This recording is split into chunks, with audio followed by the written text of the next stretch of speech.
जय हिंद साथियों, स्वागत है आप सभी का संपूर्ण जी के जी इस चैनल पर। साथियों, जैसा कि आप सभी को पता है कि हमारे चैनल के माध्यम से बिहार बीएससीसी की बहुत ही जोरों शोरों से तैयारी कराई जा रही है, जो कि 2023 की नई भर्ती है। और देखिए, इसका जो एग्जाम होने वाला है वो 2023 में ही अंतिम तक कंप्लीट करा दिया जाएगा। ये आप लोग अच्छे से दिमाग में रख लीजिएगा कि जो इसका एग्जाम है बिहार बीएससीसी का 2023 में इसका एग्जाम खत्म कर लिया जाएगा। ठीक है। और देखिए, तो हम लोग इस एग्जाम्स के लिए अभी रुक्मणी पब्लिकेशन का बुक का प्रैक्टिस सेट कर रहे हैं, जो कि वॉल्यूम 1 है। और इसमें टोटल 12 सेट्स दिए गए हैं विथ डिस्कशन के साथ। और हम जो आप लोगों को क्लास कराते हैं वो भी विथ डिस्कशन के साथ ही आप लोगों को सारे क्वेश्चंस को विथ डिस्कशन के साथ ही कवर कराते हैं। तो देखिए, हम लोगों ने 10 सेट्स पहले कंप्लीट कर लिया है। जो भी बच्चे हमारे चैनल पर नए हैं वो चैनल के प्लेलिस्ट में जाइए, और चैनल के प्लेलिस्ट में जाकर के वहां पर सारे वीडियो एक अच्छे तरह से अरेंज करके रखा गया है आप लोगों के लिए। आप लोग जाइए और अपनी तैयारी को जीरो लेवल से पढ़िए और अच्छे स्तर पर ले जाइए, और मजबूती के साथ अपने एग्जाम को देकर के क्लियर करके अपना नाम क्वालिफिकेशन में लेकर ही आइए। देखिए, तो अभी के क्लास में हम लोग देखेंगे सीट नंबर 11, जो कि एग्जाम के पॉइंट ऑफ व्यू से बहुत ही ज्यादा महत्वपूर्ण क्वेश्चन इसमें दिए गए हैं। तो चलिए, आज का हमारा जो पहला क्वेश्चन है, देखिए इसमें हम लोग मैथ और रीजनिंग के सवाल को कवर नहीं करेंगे, और जितने भी सवाल हैं उन सभी को कवर कर लेंगे।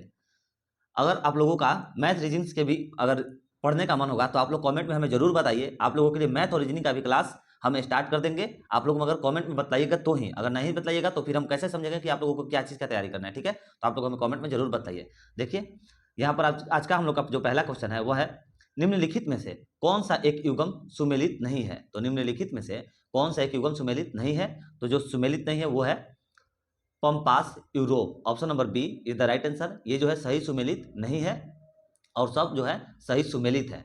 गलत कौन है, तो ऑप्शन नंबर बी। तो इसका जो पूछ रहा है कि जो सही सुमेलित नहीं है, तो इसका सही आंसर हो जाएगा option number B, Pampas Europe. तो देखिए, इसका जो सही होता है, इसमें तो क्वेश्चन में तो पूछ रहा है कि सही सुमेलित नहीं है, तो वो हो जाएगा पंपास यूरोप। और इसका जो सही होगा वो होगा अर्जेंटीना में शीतोष्ण कटिबंधीय घास में मैदान को पंपास कहते हैं। ठीक है, पंपास जो है अर्जेंटीना होगा। ठीक है, आगे देखिए नेक्स्ट क्वेश्चन, शैवाल तथा कवक के मध्य सहजीवी कहलाती है।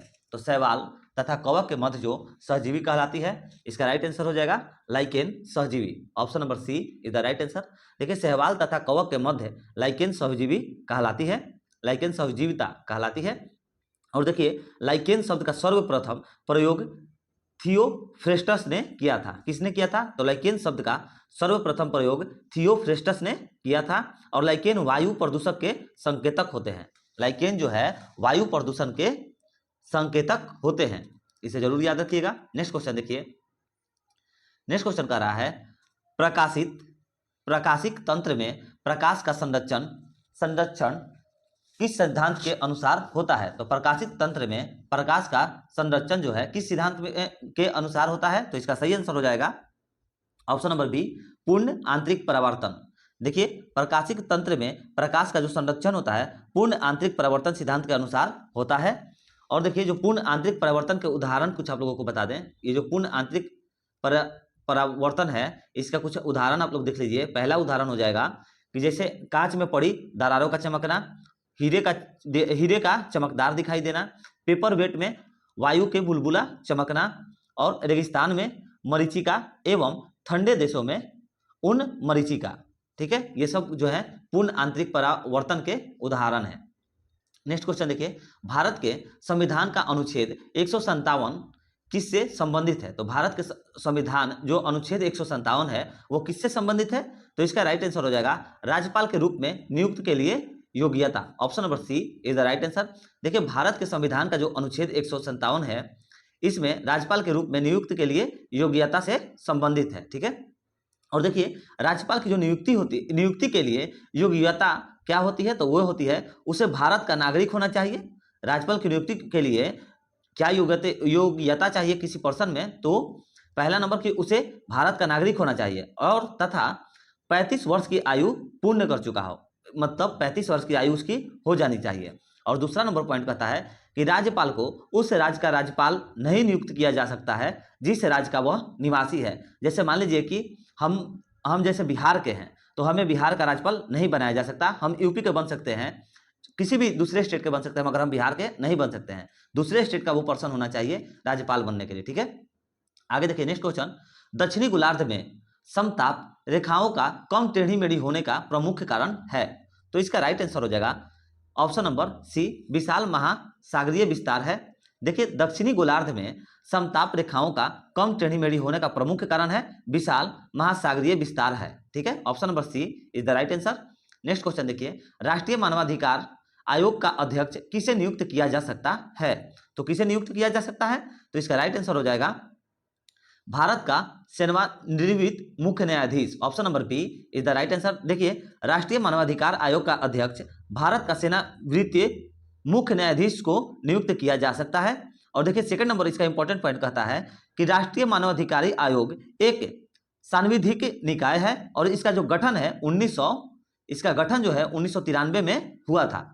ठीक है, आगे देखिए और इसके इंपॉर्टेंट पॉइंट कहते हैं 30 नंबर क्वेश्चन के एक और इंपॉर्टेंट पॉइंट कहते हैं कि राष्ट्रीय मानवाधिकार आयोग जो है एक बहुसदस्यीय संस्था है। राष्ट्रीय मानवाधिकार आयोग जो है एक बहुसदस्यीय संस्था है राष्ट्रीय मानवाधिकार, और जिसमें एक अध्यक्ष एवं 5 सदस्य होते हैं। इसमें जो है एक अध्यक्ष होते हैं और 5 सदस्य होते हैं। ठीक है, आगे देखिए नेक्स्ट क्वेश्चन करा है निम्न में से कौन सी प्रतिरोधकता की एक इकाई है? तो इसका राइट आंसर हो जाएगा ohm meter. Option number A is the right answer. देखिए ओम मीटर जो है प्रतिरोधकता की एक इकाई है।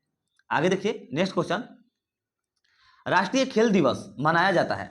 तो राष्ट्रीय जो खेल दिवस है ये कब मनाया जाता है? तो 29 अगस्त को राष्ट्रीय खेल दिवस जो है मनाया जाता है। Option number C is the right answer. और देखिए मेजर ध्यानचंद का जन्म 29 अगस्त को 1905 ईस्वी में प्रयागराज में हुआ था। मेजर जो ध्यानचंद थे उनका जन्म कब हुआ था? तो 29 अगस्त को ही 1905 ईस्वी में प्रयागराज में हुआ था। और देखिए इन्हीं के जन्मदिन पर जो है खेल दिवस मनाया जाता है। किनके जन्मदिन पर खेल दिवस मनाया जाता है? तो मेजर ध्यानचंद के जन्मदिन पर खेल दिवस जो है मनाया जाता है। और ये कौन थे? तो हॉकी के एक महान खिलाड़ी थे मेजर ध्यानचंद। इसे आप लोग जरूर याद रखिएगा क्योंकि ये बहुत बार ये क्वेश्चन पूछा गया है। ठीक है, कि हॉकी के महान खिलाड़ी थे मेजर ध्यानचंद और उन्हीं के जन्मदिन पर मनाया जाता है खेल दिवस 29 अगस्त को। और देखिए पहला राष्ट्रीय खेल दिवस कब मनाया गया था? तो वर्ष 2012 में मनाया गया था। पहला राष्ट्रीय खेल दिवस वर्ष 2012 में बनाया गया था। नेक्स्ट क्वेश्चन देखिए, निम्न में से कौन सा देश सार्क का सदस्य नहीं है? तो निम्न में से कौन सा जो देश है सार्क का सदस्य नहीं है? तो इसका हो जाएगा Mauritius. Option number C is the right answer. देखिए मॉरिशस देश जो है सार्क का सदस्य नहीं है। और जो सार्क के 8 सदस्य देश है, ठीक है, सार्क के टोटल 8 सदस्य देश है, उस देश का नाम सुन लीजिए आप लोग, अच्छे से आप लोग इसे नोट भी करिएगा कि 8 जो सार्क के सदस्य देश है वो है बांग्लादेश, भूटान, भारत, मालदीव, नेपाल, पाकिस्तान, श्रीलंका और अफगानिस्तान है। ठीक है, ये 8 जो देश है ये सार्क के सदस्य हैं। और सार्क का जो मुख्यालय है वो काठमांडू नेपाल में है। सार्क का मुख्यालय कहाँ पर है? तो सार्क का मुख्यालय जो है वो काठमांडू नेपाल में है। इसे आप लोग जरूर से जरूर याद रखिएगा, बहुत ही ज्यादा इंपॉर्टेंट क्वेश्चन है ये। Next question, Sameer V Kamath dash के क्षेत्र में एक महत्वपूर्ण पद धारण किए हुए हैं। तो किस क्षेत्र में किए हुए हैं? तो रक्षा। Option number B is the right answer. देखिए समीर वी कामत जो है रक्षा के क्षेत्र में एक महत्वपूर्ण पद धारण किए हुए हैं। ठीक है, और ये कौन थे? तो IIT खड़गपुर के पूर्व छात्र समीर वी कामत को DRDO का अध्यक्ष जो है अगस्त 2022 में नियुक्त किया गया है। DRDO का अध्यक्ष समीर वी कामत को अध्यक्ष नियुक्त किया गया है। ठीक है, 2022 में। नेक्स्ट क्वेश्चन देखिए, गन्ने के प्रति हेक्टेयर उत्पादन की दृष्टि से कौन सा राज्य जो है प्रथम स्थान पर रखता है? तो कौन सा राज्य जो है प्रथम स्थान पर रखता है? तो वो होगा Tamil Nadu. Option number D is the right answer. देखिए गन्ने के प्रति हेक्टेयर उत्पादक की दृष्टि से तमिलनाडु राज्य प्रथम स्थान रखता है। और तमिलनाडु में गन्ना का उत्पादक प्रति हेक्टेयर 100 टन से अधिक होता है। 100 टन से अधिक होता है प्रति हेक्टेयर तमिलनाडु में गन्ने का उत्पादन। चलिए आगे देखिए नेक्स्ट क्वेश्चन, हेलेंसिकी की राजधानी है। तो हेलेंसिकी की जो राजधानी है वो है Finland. Option number A is the right answer. और देखिए फिनलैंड जो है उत्तरी यूरोप महाद्वीप में स्थित क्षेत्र की दृष्टि से 8वां सबसे बड़ा देश है। ठीक है, फिनलैंड जो है उत्तरी यूरोप महाद्वीप से स्थित क्षेत्रफल की दृष्टि से 8वां सबसे बड़ा देश है। वो है कौन? तो फिनलैंड है। और देखिए फिनलैंड की जो मुद्रा है वो होगी यूरो। फिनलैंड की मुद्रा क्या है? तो वो है यूरो। यूरो जो है वो फिनलैंड की मुद्रा है। और आइसलैंड की राजधानी क्या है? देखिए यहाँ पर आइसलैंड दिया हुआ है, तो आइसलैंड की राजधानी जो वो है रिकजेविक है। और लाटिपिया की राजधानी जो है वो रीगा है। आगे देखिए नेक्स्ट क्वेश्चन, गांव स्तर पर पंचायत के अध्यक्ष, तो गांव स्तर पर जो पंचायत के अध्यक्ष को, इसका आगे क्या हो जाएगा, को लोगों द्वारा प्रत्यक्ष रूप से चुना जाता है। देखिए गांव स्तर पर पंचायत के अध्यक्ष को लोगों द्वारा प्रत्यक्ष रूप से चुना जाता है, option number A is the right answer. और देखिए ग्राम सभा के सदस्यों द्वारा एक सरपंच का जो चुनाव करते हैं जो पंचायत अध्यक्ष होता है, ठीक है। और पंचायत के अध्यक्ष को 5 वर्ष के लिए कार्यकाल के लिए चुना जाता है। कितने वर्ष के लिए, तो पंचायत के अध्यक्ष को 5 वर्षों के लिए कार्यकाल के लिए चुना जाता है। नेक्स्ट क्वेश्चन, भू संतुलन शब्द का सबसे पहले प्रयोग डैश ने किया था, तो किसने किया था भू संतुलन शब्द का प्रयोग, तो वो थे Tandon, option number C is the right answer. देखिए भू संतुलन का सबसे पहले प्रयोग टंडन ने किया था, और भू संतुलन शब्द को पहली बार 1889 यानी कि भू संतुलन शब्द का प्रयोग 1889 में एक अमेरिकी भूविज्ञानी क्लेरेंस डट्टन द्वारा प्रस्तावित किया गया था, ठीक है। डट्टन का पूरा नाम क्या था, क्लेरेंस डट्टन। नेक्स्ट क्वेश्चन देखिए, भारत में हरित क्रांति के जनक कौन है, तो भारत में हरित क्रांति के जनक है वो है MS Swaminathan, option number B is the right answer.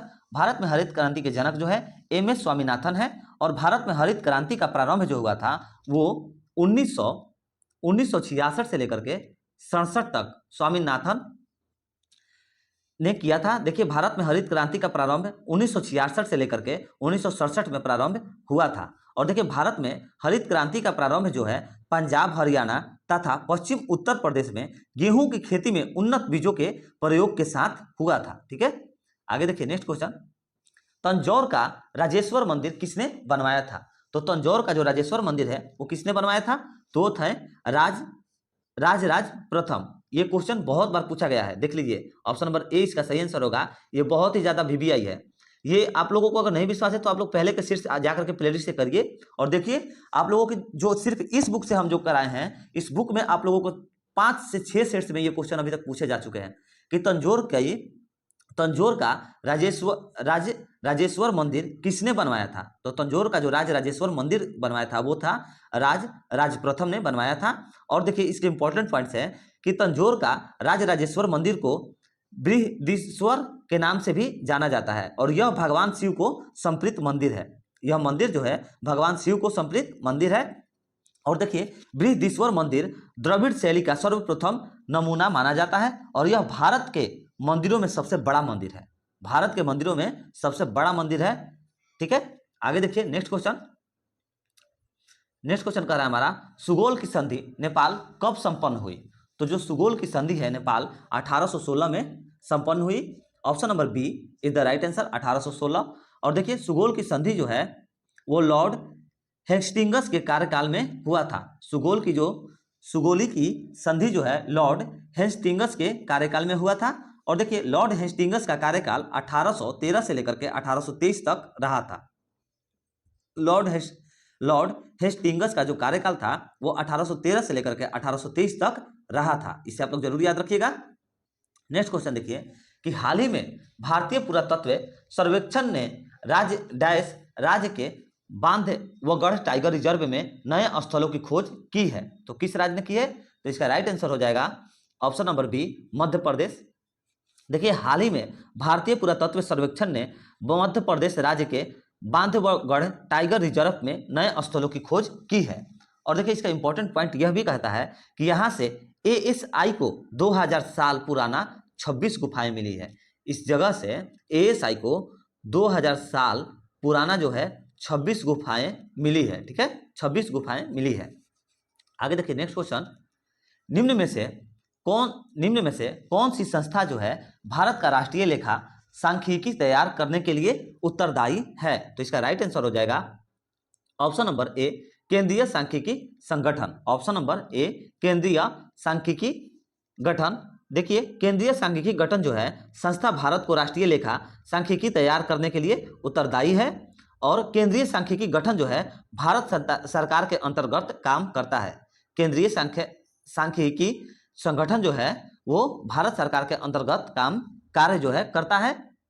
और केंद्रीय सांख्यिकी गठन की स्थापना कब हुई थी, तो ये हुई थी 2 मई 2 मई 1951 को। केंद्रीय सांख्यिकी की जो संगठन की स्थापना कब हुई थी, तो 2 मई 1951 को हुई थी। नेक्स्ट क्वेश्चन, निम्न में से किस देश का मानव विकास सूचकांक में 2021 में भारत से ऊंचा स्थान था? तो किस देश का था? तो श्रीलंका का था। Option number D is the right answer. देखिए, श्रीलंका देश का मानव विकास सूचकांक में 2021 में भारत से ऊंचा स्थान था। और मानव विकास सूचकांक में जो मानव विकास सूचकांक के मामले में भारत जो है 2021 में 191 देशों की सूची में 132वें स्थान पर था। भारत जो था 132वें स्थान पर था।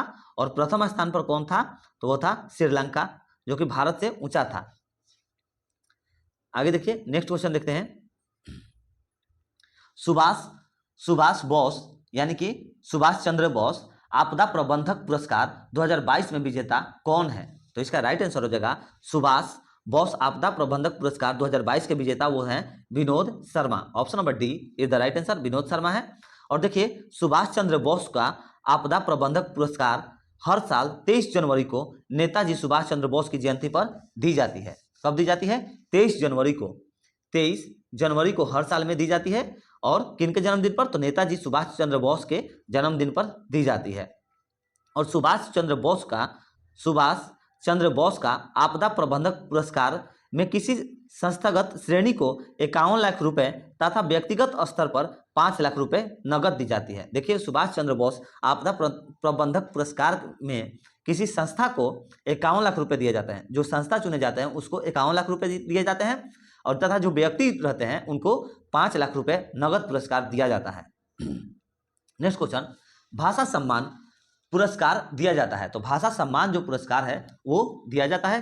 तो इसका राइट आंसर हो जाएगा ऑप्शन नंबर सी, साहित्य अकादमी के द्वारा भाषा सम्मान पुरस्कार दिया जाता है।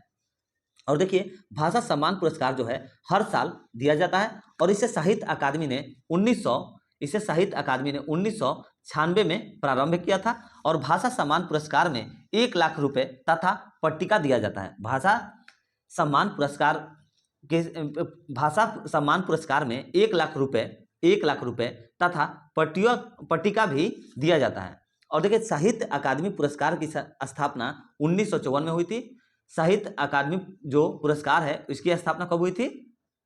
1954 में हुई थी। और प्रथम साहित्य अकादमी जो पुरस्कार 1955 में दिया गया था। प्रथम कब दिया गया था? तो 1955 में दिया गया था। तो ये तीनों टॉपिक को आप लोग जरूर याद रखिएगा। आगे देखिए, नेक्स्ट क्वेश्चन है हमारा कि भगत सिंह का जन्म कहाँ हुआ था? तो भगत सिंह का जो जन्म हुआ था वो बंका गांव में हुआ था। Option number A is the right answer. Bhagat Singh का जन्म बंका गांव में हुआ था। और भगत सिंह का जो जन्म है कब हुआ था? तो 27 सितंबर 1907 को हुआ था। भगत सिंह का जन्म कब हुआ था? तो 27 सितंबर 1907 को पाकिस्तान के लोयलपुर के बंग गांव में हुआ था। ठीक है, भगत सिंह का जन्म कहाँ पर हुआ था? तो पहला नंबर याद रखिएगा कि कब हुआ था? तो 27 सितंबर 1907 को। और कहाँ पर हुआ था? तो पाकिस्तान में लोयलपुर के बंका गांव में इनका जन्म, भगत सिंह का जन्म हुआ था। नेक्स्ट क्वेश्चन, जैन धर्म के 23वें तीर्थकर कौन है? तो जैन धर्म के जो 23वें तीर्थकर है वो है पार्श्वनाथ हैं। Option number B is the right answer, Parshvanath. और देखिए, 23वें तीर्थकर का जन्म काशी वाराणसी में हुआ था। 23वें तीर्थकर का जन्म कहाँ पर हुआ था? तो वाराणसी के काशी यानी कि वाराणसी में हुआ था। और पार्श्वनाथ के पिता जो कि अवसेन काशी के दार्शनिक राजा थे। और देखिए, इसका इंपॉर्टेंट पॉइंट एक और कहता है कि पार्श्वनाथ को समवेद पर्वत पर ज्ञान प्राप्त हुआ था। पार्श्वनाथ को समवेद पर्वत पर ज्ञान प्राप्त हुआ था। चलिए नेक्स्ट क्वेश्चन देखते हैं। साथियों, अगर आप लोगों को वीडियो पसंद आता है तो प्लीज़ वीडियो को लाइक करिए और शेयर करिए। और हमें भी साथियों प्लीज़ सपोर्ट करिए ताकि हम आप लोगों के लिए कल से और अच्छी तैयारी करें और आप लोगों के लिए और अच्छे तरीके से प्रैक्टिस सेट की तैयारी करा पाएँ। तो देखिए, और चैनल को सब्सक्राइब जरूर करिएगा आप लोग। और जितने भी दोस्त हैं आप लोगों के जो एग्जाम की प्रिपरेशन कर रहे हैं सभी दोस्तों को चैनल सब्सक्राइब करने के लिए जरूर आप लोग बोलिएगा। तो देखिए, नेक्स्ट क्वेश्चन कह रहा है कि भारतीय रिजर्व बैंक द्वारा 4 मई 2022 को निर्धारित नगद कोष अनुपात क्या है? तो अनुपात है इसका 4 मई 2022 को निर्धारित नगद कोष अनुपात 4.5% है। Option number B is the right answer. देखिए, भारतीय रिजर्व बैंक द्वारा 4 मई 2022 को निर्धारित नगद कोष जो अनुपात है वो है 4.5%। Option number B is the right answer. Next question देखिए, नेक्स्ट क्वेश्चन कर रहा है हमारा कि राष्ट्रीय बीज निगम की स्थापना वर्ष डैश में की गई थी। तो इसका सही आंसर क्या हो जाएगा? क्वेश्चन नंबर 67 का सही आंसर होगा राष्ट्रीय बीज निगम की स्थापना वर्ष डैश में की गई थी। तो किस वर्ष में की गई थी? तो इसका राइट आंसर हो जाएगा 1963। Option number C is the right answer. राष्ट्रीय बीज निगम की स्थापना जो है 1963 में की गई थी। और एफसीआई एक सांविधिनिक निकाय है जिसे भारतीय निगम अधिनियम 1964 के तहत, कब? तो 1964 के तहत वर्ष 1965 में किया गया था। आगे देखिए नेक्स्ट क्वेश्चन हमारा विभवांतर की माप किस यंत्र द्वारा की जाती है? तो विभवांतर की जो माप है किस यंत्र के द्वारा की जाती है? तो इसका राइट आंसर हो जाएगा voltmeter. Option number D is the right answer. देखिए विभवांतर की माप वोल्टमीटर यंत्र के द्वारा की जाती है। और वोल्टमीटर उच्च प्रतिरोध चल कुंडली गैल्वेनोमीटर है। वोल्टमीटर जो है उच्च प्रतिरोध चल कुंडली गैल्वेनोमीटर है और वोल्टमीटर की परिपथ में समांतर क्रम में जोड़ा जाता है। वोल्टमीटर को परिपथ में समांतर क्रम में जोड़ा जाता है। और देखिए अगला पॉइंट कह रहा है कि आदर्श जो वोल्टमीटर का प्रतिरोध अनंत होता है। आदर्श वोल्टमीटर का प्रतिरोध जो है अनंत होता है। नेक्स्ट क्वेश्चन देखिए, लैक्टिक अम्ल कौन सी समावयता को प्रदर्शित करता है? तो इसका राइट आंसर हो जाएगा लैक्टिक अम्ल जो है प्रकाशिक समयवता को प्रदर्शित करता है। तो इसका सही आंसर हो जाएगा ऑप्शन नंबर सी। लैक्टिक अम्ल जो है प्रकाशिक समयवता को प्रदर्शित करता है। Option number C is the right answer. और देखिए समयवता जो शब्द है सर्वप्रथम वर्जेलियस द्वारा दिया गया था। किसके द्वारा समयवता शब्द दिया गया था? तो वो वर्जेलियस के द्वारा दिया गया था। नेक्स्ट क्वेश्चन, राजाजी राष्ट्रीय पार्क एक प्राकृतिक आवास है। देखिए ये क्वेश्चन जो है पिछले कल नहीं परसों के सेट में ये क्वेश्चन था। परसों के सेट में मतलब अभी हम लोग का सेट नंबर 11 कर रहे हैं ना, सेट नंबर 9 में ये क्वेश्चन था कि राजाजी राष्ट्रीय पार्क एक प्राकृतिक आवास है। तो इसका राइट आंसर क्या हो जाएगा? एशियाई हाथी का है। Option number D is the right answer. देखिए राजाजी राष्ट्रीय पार्क जो है उत्तराखंड में स्थित है। राजाजी राष्ट्रीय पार्क कहाँ पर स्थित है? तो उत्तराखंड में स्थित है। और हाथी परियोजना का प्रारंभ जो है वर्ष 1992 में झारखंड के सिंहभूम जिले से किया गया था। नेक्स्ट क्वेश्चन देखिए, प्रथम आंगल वर्मा युद्ध की शुरुआत के समय भारत का गवर्नर जनरल कौन था? तो भारत का गवर्नर जनरल उस समय था लॉर्ड एम हर्ज था। Option number A is the right answer. देखिए प्रथम आंगल वर्मा युद्ध की शुरुआत के समय भारत का गवर्नर जनरल लॉर्ड एम हर्ज था।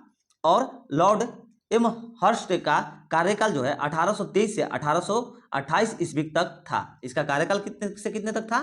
तो 1823 से 1828 तक था। और देखिए एम हर्स्ट के समय में प्रथम आंगल वर्मा युद्ध 1824 से 1826 तक था।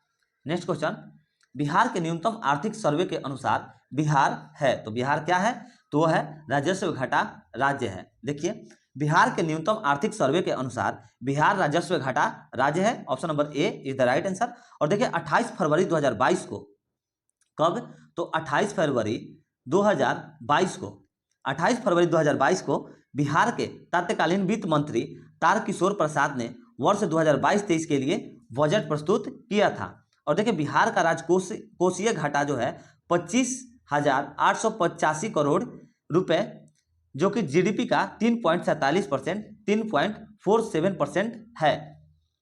आगे देखिए नेक्स्ट क्वेश्चन है हमारा, कैल्शियम कार्बाइड में दो कार्बन परमाणुओं के बीच कितने प्रकार के बंध हैं? तो दो कार्बन परमाणुओं के बीच कैल्शियम कार्बाइड में कितने हैं? तो इसका सही आंसर हो जाएगा 2 sigma 2 pi. Option number D is the right answer.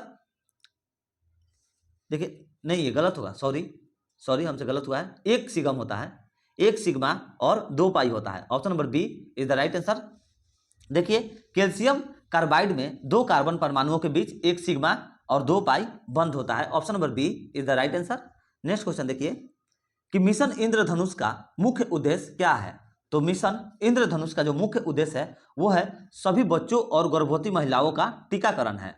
इसका सही आंसर हो जाएगा ऑप्शन नंबर डी। देखिए मिशन इंद्रधनुष का मुख्य उद्देश्य है सभी बच्चों और गर्भवती महिलाओं का टीकाकरण है। और भारत सरकार के स्वास्थ्य एवं परिवार कल्याण मंत्रालय ने 25 दिसंबर 2014 को मिशन इंद्रधनुष की शुरुआत की थी। कब की थी मिशन इंद्रधनुष की शुरुआत? तो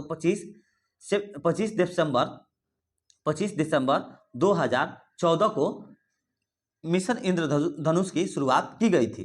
और देखिए मिशन इंद्रधनुष के अंतर्गत 2020 तक पूर्ण टीकाकरण का लक्ष्य रखा गया था। मिशन इंद्रधनुष के अंतर्गत 2020 तक, कब तक?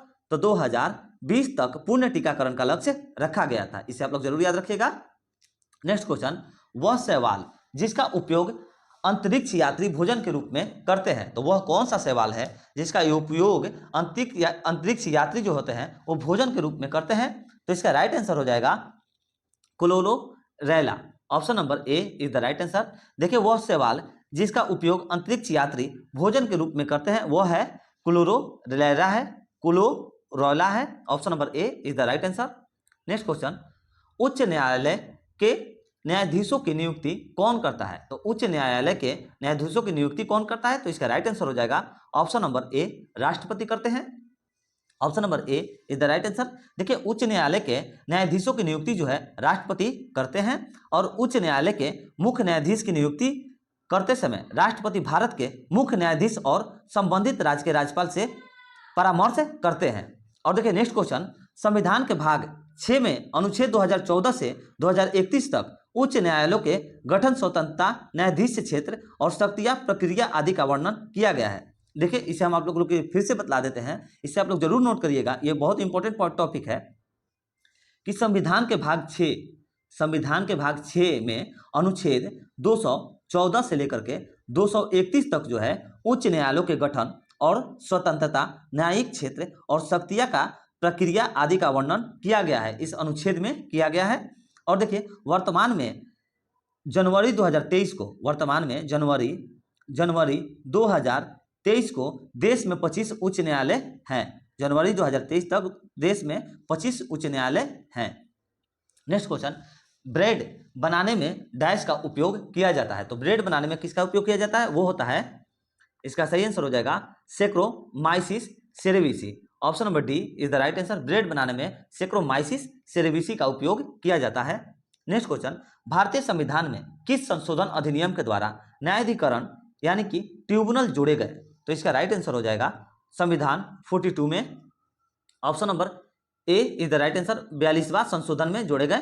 देखिए भारतीय संविधान के 42वें संशोधन अधिनियम के द्वारा न्यायाधिकरण यानी कि ट्रिब्यूनल जोड़े गए हैं, और 42वें संविधान संशोधन द्वारा भारतीय संविधान में एक नया भाग 14A और अनुच्छेद 323A जोड़ा गया है। और देखिए एक इंपॉर्टेंट पॉइंट है कि 42वें संविधान संशोधन अधिनियम 1976 को, कब? तो 42वें संविधान अधिनियम 1976 को लघु संविधान के रूप में भी जाना जाता है। ठीक है, आगे देखिए नेक्स्ट क्वेश्चन, प्रकाशग्राही कोशिकाएं आई शलाका तथा शंकु उपस्थिति होती है। तो इसका राइट आंसर हो जाएगा प्रकाशग्राही कोशिकाएं आई शलाक तथा शंकु रेटिना में उपस्थित होती हैं। तो इसका राइट आंसर क्या हो जाएगा? रेटिना में। Option number C is the right answer. देखिए जो प्रकाशग्राही कोशिकाएं जो है वो शलाका तथा शंकु रेटिना में उपस्थित होती हैं। और देखिए शलाकाएं जो है कम रोशनी में देखने में सक्षम होती हैं और रात्रि में दृष्टि प्रदान करते हैं। आगे देखिए नेक्स्ट क्वेश्चन, भारत में संविधान का कौन सा अनुच्छेद राष्ट्रपति का उपराष्ट्रपति के चुनाव से संबंधित शंकाओं और विवादों के निर्धारण में संबंधित है? तो इसका राइट आंसर हो जाएगा अनुच्छेद 71, अनुच्छेद 71। देखिए भारत के संविधान का अनुच्छेद 71 राष्ट्रपति या उपराष्ट्रपति के चुनाव से संबंधित शंकाओं और विवादों के निर्धारण से संबंधित है। और देखिए इसका एक और इंपॉर्टेंट पॉइंट कहता है कि राष्ट्रपति एक उपराष्ट्रपति चुनाव से संबंधित सभी विवादों की जांच का फैसले उच्चतम न्यायालय में होता है, और यह जो फैसला होता है यह सबसे अंतिम फैसला होता है उच्चतम न्यायालय में। नेक्स्ट क्वेश्चन, बेटी बचाओ बेटी पढ़ाओ योजना किस वर्ष प्रारंभ की गई थी? तो ये 2015 में प्रारंभ की गई थी। Option number D is the right answer. देखिए बेटी बचाओ बेटी पढ़ाओ वर्ष 2015 में प्रारंभ किया गया था और प्रधानमंत्री नरेंद्र मोदी के द्वारा 22 जनवरी, कब 22 जनवरी 2015 को हरियाणा के पानीपत जिले में प्रारंभ किया गया था। बेटी बचाओ बेटी पढ़ाओ का जो है ये नरेंद्र मोदी के द्वारा 22 जनवरी 2015 को हरियाणा के पानीपत जिले में प्रारंभ किया गया था। नेक्स्ट क्वेश्चन, किस अवधि को, नेक्स्ट क्वेश्चन नंबर 96 है कि किस अवधि को योजना वकास कहा जाता है। तो किस अवधि को कहा जाता है, तो यह है 1966 से 1969। Option number B is the right answer. देखिए 1966 से 1969 की तक अवधि को योजना अवकाश कहा जाता है और योजना अवकाश के अंतर्गत 3 वार्षिक योजनाएं तैयार किया गया था। ठीक है, योजना अवकाश के अंतर्गत 3 वार्षिक योजनाएं तैयार किया गया था और आर्थिक स्थिति खराब होने के कारण पंचवर्षीय योजना के स्थान पर एक वर्ष की 3 वर्षों तक योजना चलाई गई थी, जिसे योजना अवकाश का संज्ञा दिया गया था। नेक्स्ट क्वेश्चन देखिए, अनुच्छेद 39 ए प्रावधान करता है। तो अनुच्छेद 39 जो है वो क्या प्रावधान करता है, तो इसका राइट आंसर हो जाएगा ऑप्शन नंबर बी, समान न्याय तथा निःशुल्क विधिक सहायता। Option number B is the right answer. देखिए अनुच्छेद 39 ए समान न्याय तथा निःशुल्क विधि के सहायता का प्रावधान करता है और 42वें संविधान संशोधन अधिनियम 1976 के तहत संविधान के अनुच्छेद 39 ए जोड़ा गया था। किसके तहत, तो 42वें संविधान संशोधन अधिनियम 1976 के तहत संविधान के अनुच्छेद 39 ए को जोड़ा गया था। आगे देखिए नेक्स्ट क्वेश्चन, बिंबिसार किस राजवंश का शासक था। तो बिंबिसार जो था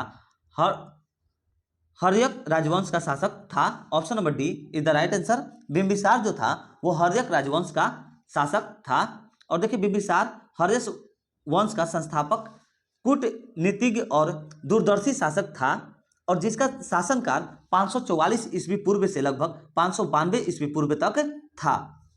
और देखिए नेक्स्ट इंपॉर्टेंट पॉइंट है कि बिंबिसार का पुत्र, बिंबिसार का ये जो बिंबिसार है इसका पुत्र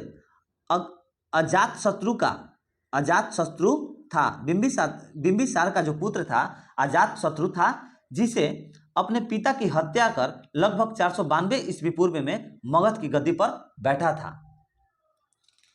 आगे देखिए नेक्स्ट क्वेश्चन, निम्नलिखित प्रदेशों में से किसने मुख्यतः शीत ऋतु में वर्षा होती है। देखिए निम्नलिखित प्रदेशों में से किसमें जो मुख्यतः शीत ऋतु में वर्षा होती है, तो इसका राइट आंसर हो जाएगा भूमध्य सागरीय प्रदेश। Option number A is the right answer.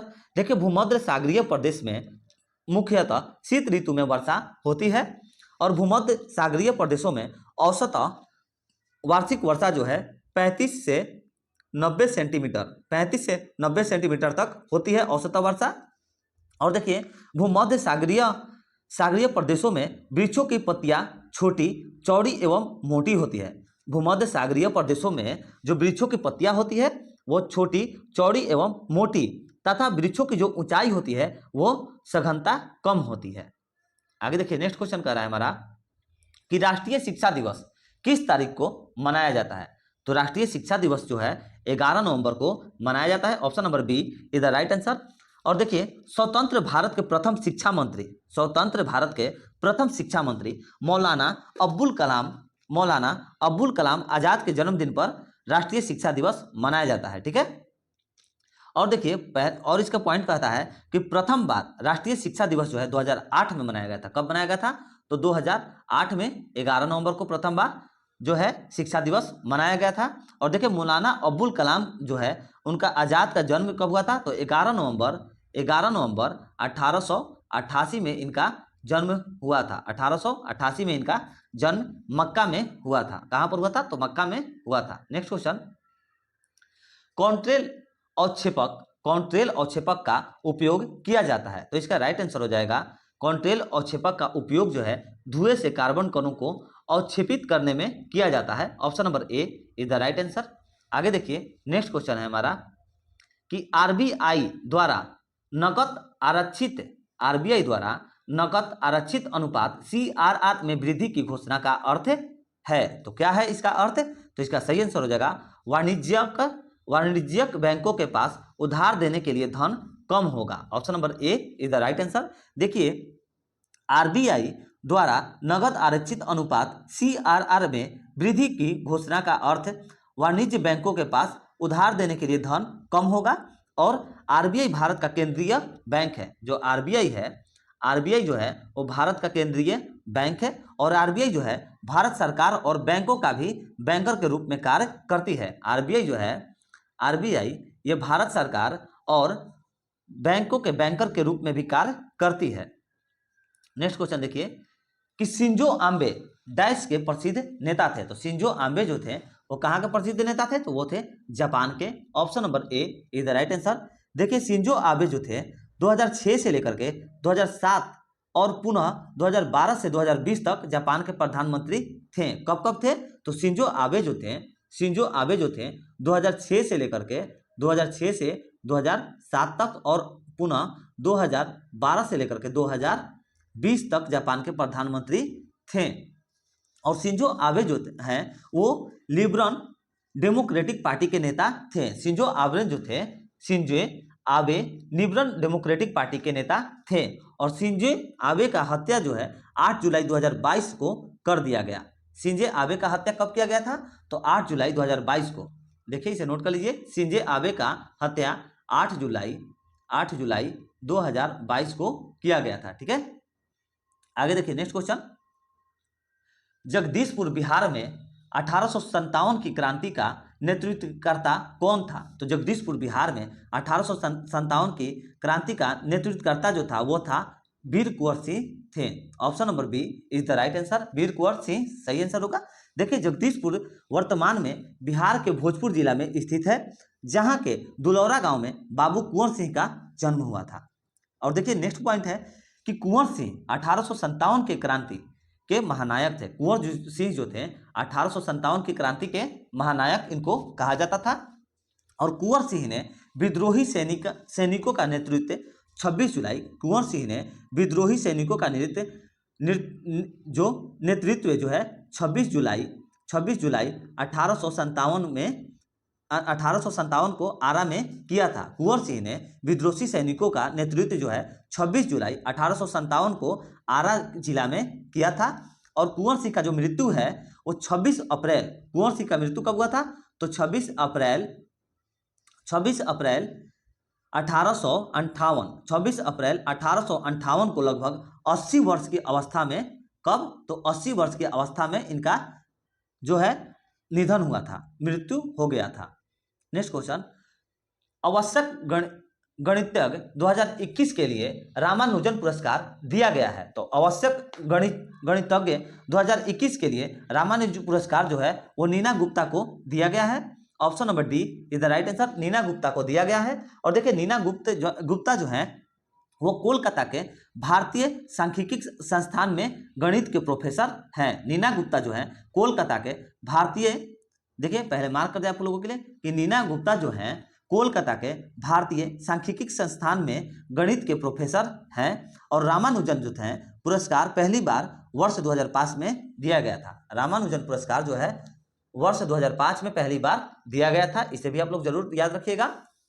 Next question, साथियों अगर आप लोग अभी तक चैनल वीडियो में बने हुए हैं तो प्लीज़ आप लोग वीडियो को लाइक करें, लाइक करना ना भूलें, लाइक जरूर करें और वीडियो को शेयर करें और चैनल को सब्सक्राइब जरूर से जरूर कर लें, ताकि हमें भी मोटिवेशन मिले और हम आप लोगों के लिए और बेहतर तरीके से और एक दो क्लास आप लोगों के लिए प्रतिदिन ऐड करके आप लोगों की तैयारी 0 लेवल से लेकर के मजबूती तक करा पाएँ। तो देखिए हमारा नेक्स्ट क्वेश्चन कह रहा है कि भारतीय रेलवे ने हावड़ा कालका मेल को कौन सा नया नाम दिया है? भारतीय रेलवे ने हावड़ा कालका मेल का जो नया नाम है नेताजी एक्सप्रेस दिया है। Option number B is the right answer. Netaji express के नाम से दिया गया है। और हावड़ा कालका जो मेल है वो 19वीं शताब्दी में भारत में शुरुआती व्यावसायिकी यात्री ट्रेन सेवाओं में से एक है। हड़प्पा जो हावड़ा कालका मेल है 19वीं शताब्दी में, कब? तो हावड़ा कालका मेल 19वीं शताब्दी में भारत में शुरुआती व्यावसायिक यात्री ट्रेन सेवाओं में से एक है। और देखिए भारतीय रेल मंत्रालय जो है भारतीय रेल मंत्रालय ने 23 जनवरी 2021 को कालका मेल ट्रेन का नाम बदलकर नेताजी एक्सप्रेस कर दिया है। तो कब किया था? तो 23 23 जनवरी 2021 को इसका कालका मेल से नाम बदल करके नेताजी एक्सप्रेस कर दिया गया है। आगे देखिए नेक्स्ट क्वेश्चन, मंत्रिपरिषद के साथ मुख्यमंत्री इनके मुखिया के रूप में राज्यपाल को सहायता एवं सलाह देने का संबंधित के किस अनुच्छेद में प्रावधान है? तो किस अनुच्छेद में है? तो अनुच्छेद 163 में है। Option number A is the right answer. देखिए मंत्रिपरिषद के साथ मुख्यमंत्री इनके मुखिया के रूप में राज्यपाल को सहायता एवं सलाह देने का संविधान के अनुच्छेद 163 में प्रावधान है। और देखिए राज्यपाल राज्य का कार्यकारी प्रमुख होता है। राज्यपाल जो है राज्य का कार्यकारी प्रमुख होता है और यह केंद्र सरकार के प्रतिनिधि के रूप में कार्य करता है। आगे देखिए नेक्स्ट क्वेश्चन है हमारा नेक्स्ट क्वेश्चन है, भारत का पहला पूर्णतः हरित हाइड्रोजन प्लांट राष्ट्र को संप्रेरित किया गया। तो किसे संप्रेरित किया गया? तो वो होगा Jorhat. Option number A is the right answer. देखिए भारत का जो पहला पूर्णतः हरित हाइड्रोजन प्लांट जो है वो जोरहाट राष्ट्र को संप्रेरित किया गया है। ठीक है, option number A is the right answer. और देखिए ऑयल इंडिया लिमिटेड, यानी कि इस क्वेश्चन का एक और इंपॉर्टेंट पॉइंट है, ऑयल इंडिया लिमिटेड द्वारा असम में अपने जोरहाट पंप स्टेशन पर भारत का पहला 99.999% शुद्ध ग्रीन हाइड्रोजन प्लांट शुरू किया गया है। नेक्स्ट क्वेश्चन देखिए, पूर्व मध्यकालीन उत्तर पश्चिम भारत की लिपि कौन सी है? तो पूर्व मध्यकालीन उत्तर पश्चिम भारत की लिपि है वो कौन सी है? तो इसका राइट आंसर हो जाएगा Sharada. Option number B is the right answer, Sharada. देखिए पूर्व मध्यकालीन उत्तर पश्चिमी भारत की लिपि शारदा थी। Option number B is the right answer. आगे देखिए नेक्स्ट क्वेश्चन है हमारा कि विपक्षी दल के नेता को सदन में विपक्ष के नेता के रूप में मान्यता प्राप्त करने के लिए कितनी सीटों की आवश्यकता होती है? तो कितनी सीटों की आवश्यकता होती है? तो यह होती है सदन की कुल सदस्य संख्या का 10वां भाग। Option number C is the right answer. देखिए विपक्षी दल के नेता को सदन में विपक्ष के नेता के रूप में मान्यता प्राप्त करने के लिए सदन की कुल सदस्य संख्या का 10वां भाग आवश्यक होना चाहिए, और ये नहीं तो कुल सीटों की कम से कम 10% अर्थात 55 सीटें होनी चाहिए। दो ऑप्शन रहता है, पहला सदन की कुल सदस्य संख्या का 10वां भाग, और नहीं तो कम से कम 10% अर्थात 55% सीटें होनी चाहिए। आगे देखिए नेक्स्ट क्वेश्चन, भारतीय संविधान की 8वीं अनुसूची में कितनी भारतीय भाषाएं हैं? तो भारतीय संविधान के 8वीं अनुसूची में कितनी भारतीय भाषाएं हैं? तो वो है 22। Option number B is the right answer, 22 भाषाएं हैं। नेक्स्ट क्वेश्चन, डैश मतलब कि डैश राज्य के शिवराजपुर तट को ब्लू फ्लैग सर्टिफिकेट दिया गया है। किस राज्य को शिवराजपुर तट को ब्लू फ्लैग सर्टिफिकेट दिया गया है? तो इसका राइट आंसर हो जाएगा Gujarat. Option number D is the right answer, Gujarat. देखिए गुजरात राज्य को शिवराजपुर तट को ब्लू फ्लैग सर्टिफिकेट दिया गया है, और अक्टूबर 2022 तक भारत के कुल 12 ब्लू फ्लैग समुद्र तट हैं। कितने हैं? 12 ब्लू फ्लैग समुद्र तट हैं, और ब्लू फ्लैग समुद्र तटों को दुनिया का सबसे साफ समुद्र तट माना जाता है। ब्लू फ्लैग समुद्र तटों को दुनिया का सबसे साफ समुद्र तट माना जाता है। और ब्लू फ्लैग कार्यक्रम जो है मूल रूप से फ्रांस में 1985 में शुरू किया गया था। ब्लू फ्लैग कार्यक्रम मूल रूप से फ्रांस में 1985 में शुरू किया गया था।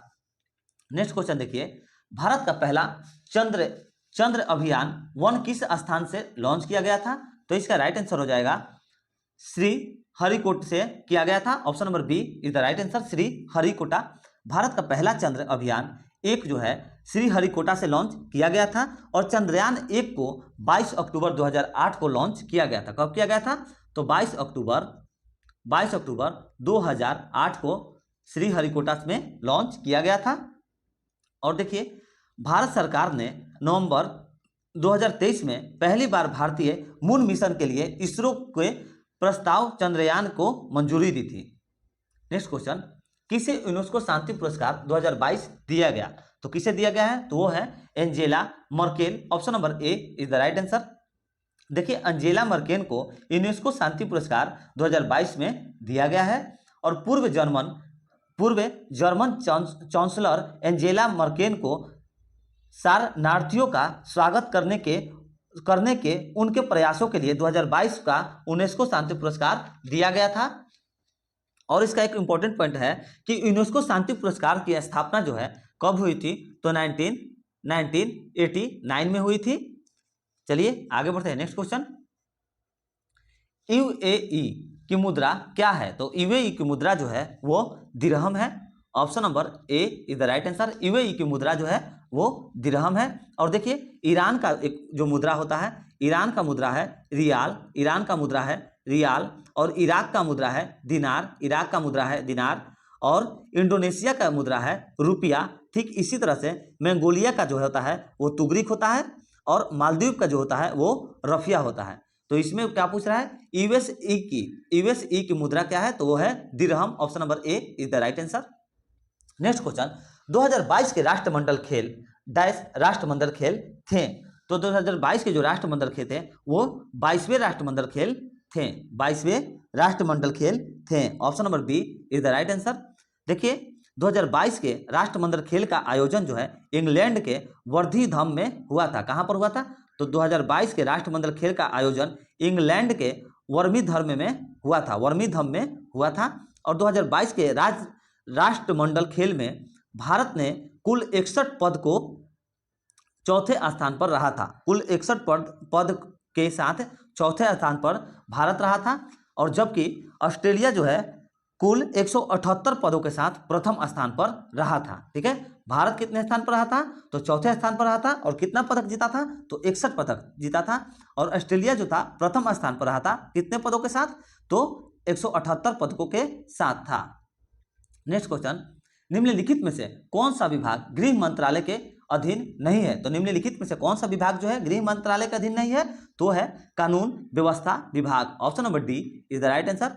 कानून व्यवस्था विभाग जो है गृह मंत्रालय के अधीन नहीं है। Option number D is the right answer. और देखिए गृह मंत्रालय के अधीन जो है आंतरिक सुरक्षा विभाग, राज्य विभाग, गृह विभाग, जम्मू एवं कश्मीर कार्य विभाग, सीमा प्रबंधक विभाग एवं राजभाषा विभाग आता है। ये जो सभी अभी हम विभागों के नाम बताएं वो है गृह मंत्रालय के अधीन आता है। आगे देखिए नेक्स्ट क्वेश्चन, क्वेश्चन नंबर 148 कह रहा है हमारा कि शिवाजी और झांसी के मध्य पुरंदर की संधि किस वर्ष में हुई? तो शिवाजी और झांसी के मध्य पुरंदर की संधि जो है 1965 ईस्वी में हुई थी। Option number A is the right answer. देखिए शिवाजी और झांसी के मध्य पुरंदर की संधि किस वर्ष में हुई थी? तो 1965 ईस्वी में हुई थी। तो साथियों यही था हमारा आज का क्वेश्चन, जो कि हम लोगों ने आज का सेट नंबर 11 को कंप्लीट किया। और आगे का जो सेट है हम कल के क्लास में कंप्लीट करेंगे। तो साथियों ऐसे ही आप लोगों को डेली सेट डिस्कशन के साथ कराए जाते हैं। और साथियों आप लोगों को अगर वीडियो पसंद आता है तो प्लीज़ वीडियो को लाइक करें और वीडियो को शेयर करें और चैनल को सब्सक्राइब करके बेल आइकन जरूर दबा दें, ताकि आने वाली हर ऐसी वीडियो आप लोगों के पास उपलब्ध कराई जाए। और जो है बीएससीसी के लिए, बिहार बीएससीसी के लिए और भी हम इस चैनल पर 2 क्लासेस अभी ऐड करने वाले हैं, क्योंकि बिहार बीएससीसी बच्चों का बहुत ज़्यादा अभी कहना है कि सर और क्लासेस ऐड किया जाए। और जो तैयारी है 0 लेवल से लेकर के ऊंचे स्तर तक बहुत ही अच्छे से करा दी जाएगी, ताकि आप लोगों का रिजल्ट इस बार आकर ही रहेगा और आप लोग अपने लक्ष्य को प्राप्त कर ही मानिएगा। ठीक है, तो चलिए मिलते हैं नेक्स्ट वीडियो में। जय हिंद, जय भारत।